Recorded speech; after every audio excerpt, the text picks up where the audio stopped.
नमस्कार किसान भाइयों गन्ना पौधा बुआई से लेकर कटाई तक जिन उर्वरकों का प्रयोग हम उनमें करते हैं उनका सभी का अपना अलग अलग महत्व होता है। और ख़ास बात यह है कि अलग अलग तरह के उर्वरकों को हम गन्ने की स्टेज के अनुसार और समय के अनुसार कि अब समय कौन सा चल रहा है उसी हिसाब से यदि हम यूरिया भी लगाते हैं, बुआई के समय हम अलग यूरिया लगाते हैं, उसके बाद जब गन्ना बढ़वार शुरू कर देता है तब हम यूरिया अलग लगाते हैं। और इस समय बरसात के समय में भी यदि हम उसी हिसाब से उर्वरकों का प्रयोग करते हैं तो उसका रिजल्ट 100% हमारी फसल को मिलता है।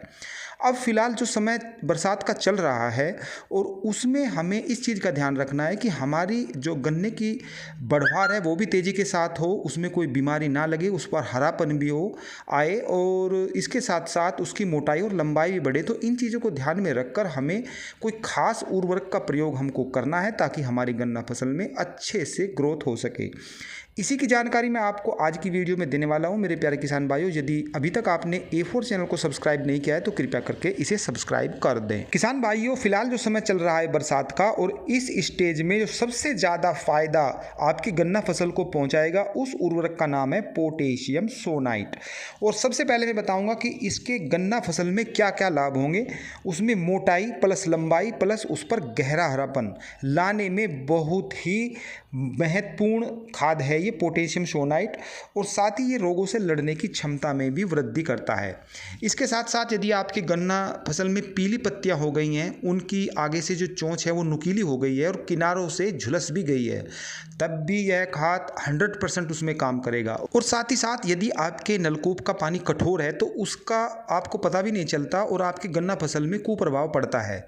तो ऐसी स्थिति में भी यह खाद उसमें महत्वपूर्ण भूमिका निभाता है। यदि पानी आपके नलकूप का कठोर है, यदि आप इस खाद का प्रयोग करते हैं तो उसका भी फायदा आपकी गन्ना फसल को मिल जाता है। पोटेशियम सोनाइट में पोटास जो है 23% है और इसमें मैग्नीशियम ऑक्साइड जो है वो 11% है और इसमें साथ ही साथ सोडियम 1.5% है। तो 3 खादों का कॉम्बिनेशन इसमें है। इसका प्रयोग यदि आप करते हैं तो 2 kg प्रति बीघा यानी कि 10 kg पर एकड़ के हिसाब से आपको अपनी गन्ना फसल में करना है।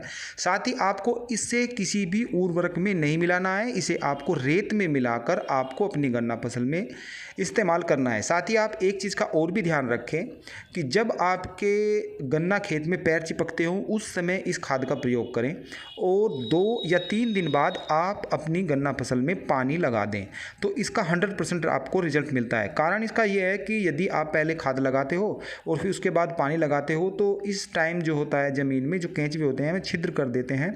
पानी के साथ में ये जो खाद है पोटेशियम सोनाइट वो भी घुलकर ज़्यादा ज़मीन के नीचे चला जाता है और आपकी गन्ना फसल को फिर वो कम मिलता है। तो इस चीज़ का भी आप बरसात के समय में तो खासकर आप ध्यान रखें कोई भी खाद लगाएं तो इस चीज़ का ध्यान रखें कि पैर चिपकते समय आप उसमें लगाएं और 2 या 3 दिन बाद उसमें पानी लगा दें तो फिर वो 100% आपकी गन्ना फसल को मिल जाता है, चाहे कोई सा भी खाद हो।